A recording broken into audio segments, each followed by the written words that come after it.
নমস্কার, কেমন আছেন সবাই? মৌমিতার আরেকটি ব্লগে আপনাদের সকলকে স্বাগত জানাই। আশা করি সকলে খুব ভালো আছেন, সকলের দিনটি আজকে খুব ভালো কাটুক। তো ব্লগটি শুরু করছি।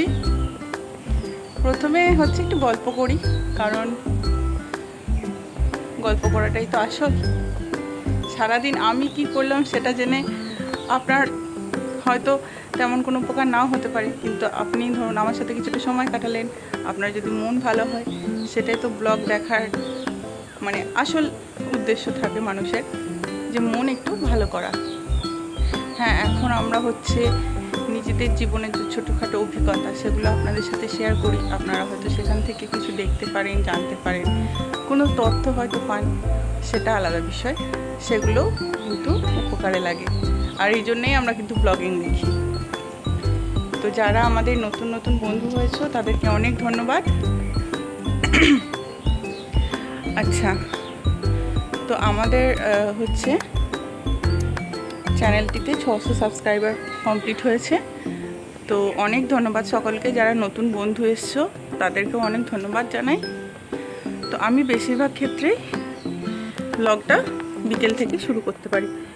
সারাদিন হয়তো যা যা করলাম কাজকর্ম সেগুলো শেয়ার করি, আর তোমাদের সামনে যদি আমি আসি তাহলে আমি বিকেলেই আসি। বিকেলে হয়তো একটু রিলস বানাই।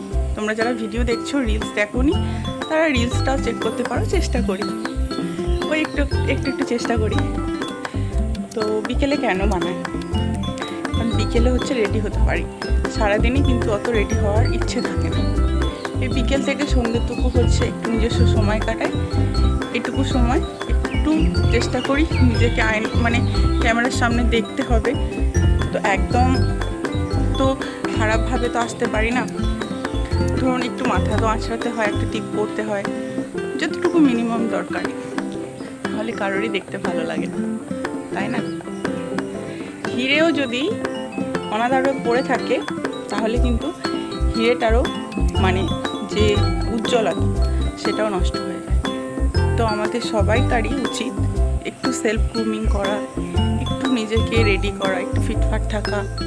ধরুন আমাদের স্বামীরা, তারা যে অফিস যাচ্ছে, কাজে যাচ্ছে, তারাও কিন্তু দেখবেন রেডি হয়ে গ্রুম হয়ে যাচ্ছে। তাহলে আমরা যারা এখন বাইরের কাজ করি না, ধরুন আমি বলছি গৃহিণী, তো গৃহিণীরা কেন রেডি হবে? গৃহিণীদেরও তো রেডি হতে হবে, বাড়িটাই তো তার কাজের জায়গা, তারও মন ভালো করার দরকার আছে। আমি এই যে ছাদে আসি আপনাদের সাথে গল্প করতে, আমার কিন্তু ভীষণ মন ভালো থাকে। আগে, অনেক আগে, তখন আমি সাজতাম না। আমি যখন কলেজে পড়েছি তখন হয়তো আমি একটা ভালো ড্রেস পরতাম, কিন্তু আমি সাজগোজ জিনিসটা সেরকম করতাম না। আমি কোথাও বিয়েবাড়ি গেলে কি সাজতাম জানি? কোথাও বিয়েবাড়ি গেলে আমি একটু লাল করে লিপস্টিক আর একটু লাইনার পরতাম, আর বড় জোর ওই যে একটা সিসি ক্রিম পাওয়া যায় ওইটা, কম্প্যাক্ট পাউডারও আমার ছিল না। তো আমার এক বান্ধবী ছিল, একটু গল্প করি, হ্যাঁ, তারপর ব্লগ শুরু করব। একটু গল্প করি। তো আমার এক বান্ধবী ছিল, কলেজ ফ্রেন্ড। সে কিন্তু শুনতে খারাপ লাগবে, অনেকে হয়তো জিনিসটা খারাপ ভাববেন, কিন্তু খারাপভাবে নেবেন না। তো তার কিন্তু ফেসে অনেক ব্রণ ছিল, ঠিক আছে, প্রচুর মানে গায়ের রং চাপা ছিল। তো মানে ট্র্যাডিশনাল বিউটি আমাদের সোসাইটি কীরকমভাবে নেয় যে ফর্সা টকটকে হতে হবে, ফেসে কোনো দাগ থাকা যাবে না, তার কিন্তু ছিল না। তো সবসময় দেখতাম কম্প্যাক্ট পাউডার লাগাতো। অনেক বয়ফ্রেন্ড ছিল। তো এন্ড অফ দ্য ডে আমাদের যখন কলেজ সবাইকার কমপ্লিট হলো, তো ওই বান্ধবীর কিন্তু সরকারি চাকরি হয়েছে, আমাদের কিন্তু হয়নি। তো কী বলুন তো, আপনি যদি ফর্সাও হন, আপনার যদি কোনো রকম দাগ না থাকে, আপনি যদি ট্র্যাডিশনালভাবে জন্মগত সুন্দরী হন আর যদি সাজগোজ না করেন, তাহলে কিন্তু আপনাকে ভালো লাগবে না। সুন্দর হওয়া আর একটা কোথাও প্রেজেন্টেবল হওয়ার মধ্যে একটু ডিফারেন্স আছে। তো তখনও কিছু মনে করিনি, এই বিষয়গুলো এখন অনুভব করি। আমাকে কয়েক মাস আগে একজন আমাকে বলছে যে তুমি এমন কিছু সুন্দরী নও, তোমাকে দেখতে একদমই ভালো না। তার কথার এটা হচ্ছে মূল্য। তো তখন আমি বুঝলাম, মানে আমার তখন মেয়েটা ধরুন ওই 7 মাসের মতো, তো মানে আমি তখন সি সেকশনের পেশেন্ট, ঠিক আছে, এবং আমার মানে খুব ক্রিটিক্যাল ডেলিভারি ছিল। এবার তখন ধরুন আমি তেমনভাবে মানে ওয়ার্কআউটও করা যাবে না, 1 ইয়ার না হলে না সি সেকশানে যারা হচ্ছে পেশেন্ট তাদের কিন্তু ভারী ব্যায়াম বা কিছুই করা যাবে না। হ্যাঁ, আপনি হাঁটতে পারবেন, এখন আমার মেয়েকে দেখার কেউ নেই, আমি তো হাঁটতেও পারছি না। তো এইভাবে কি হয়েছে জানেন, তো আমি সাজগোজ একদমই করতে পারতাম না, সারা দিনে টায়ার্ড হয়ে থাকতাম। এখন বেবিকে দেখার জন্য ধরুন রাতে আমার সেরকমভাবে ঘুমও হতো না। তো এইভাবে করে আমার মানে ডার্ক সার্কেল, স্কিনে মানে দাগ পড়ে যাওয়া, ছোটো ছোটো গোটা হওয়া, এগুলো হতে শুরু করেছে এবং ওজন তো বেড়েছে, আপনারা দেখতে পাচ্ছেন এখনও পর্যন্ত আমি ওভারওয়েট। তো আমি এখন একটু ওয়ার্কআউট করার চেষ্টা করছি। খেতে খুব ভালোবাসি আমি খাওয়া বাদ দিতে পারবো না। হ্যাঁ, একটু হেঁটে ওয়ার্কআউট করে চেষ্টা করব ফিটনেসটাকে মেনটেন করা। তো তখন সত্যি মানে একজন 7-8 মাসের সিজারিয়ান মা, যার উপর হচ্ছে পুরো বেবির প্রেশারটা থাকে সারাদিন, আমার হাজব্যান্ড রাত্রিবেলা দেখতো। তো এই মতো অবস্থায় আমাকে কেমন লাগতে পারে, আমি বলছি না খুব সুন্দর লাগছিল, ঠিক আছে, যেটা আমাকে মুখের ওপর বলেছে, যেটাতে আমি খুব হার্ট হই। দেন আমি এখন আমার কিন্তু সাজগোজও রয়েছে, আমার কিন্তু ড্রেসও রয়েছে, কিন্তু পরি না, একটা ছেঁড়া নাইটি কেটে পরে আমাদের জীবন চলে যায়, ঠিক আছে।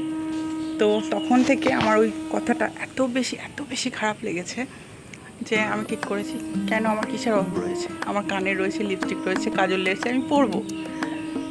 গ্রুমিংটা মেনটেন করতে হবে, আপনি যে প্রফেশনেই থাকুন না কেন, যে বয়সই হন না কেন, আপনার বয়স যাই হোক না কেন, আপনি যদি মানুষের সামনে প্রেজেন্টেবল না থাকেন, তাহলে কিন্তু আপনি জন্মগতভাবে যতটাই সুন্দর হন, যাই হন না কেন, আপনাকে কিন্তু সমাজ অ্যাকসেপ্ট করবে না, আপনাকে বলবে না আপনাকে ভালো লাগছে।